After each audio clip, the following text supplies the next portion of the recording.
Tara guys, samahan nyo ako magluto ng paksiw Bicol.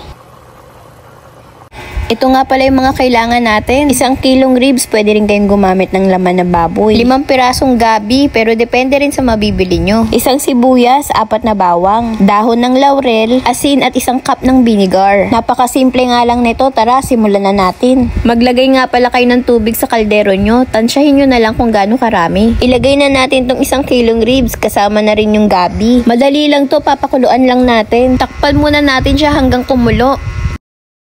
Kapag kumulo na nga at naglabasan na yung mga bula, tatanggalin natin yan dahil dumi yan ng karne. Kailangan talaga natin tanggalin yan para naman masarap ang paghigop natin ng sabaw.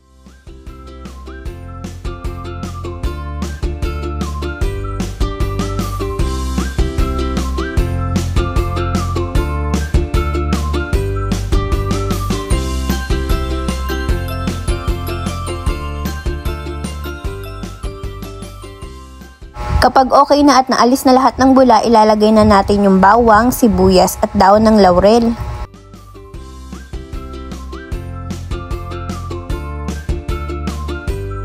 Lagyan na din natin ng asin. Tansyahin nyo na lang kung gaano karaming asin yung ilalagay nyo. Ilagay na nga din natin tong 1 cup ng suka.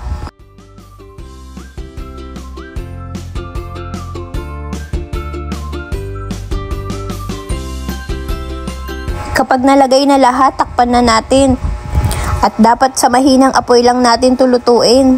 Kapag kumulo na nga at malambot na ang lahat, okay na to. Pwede nyo nang tikman at humigop ng masarap na sabaw.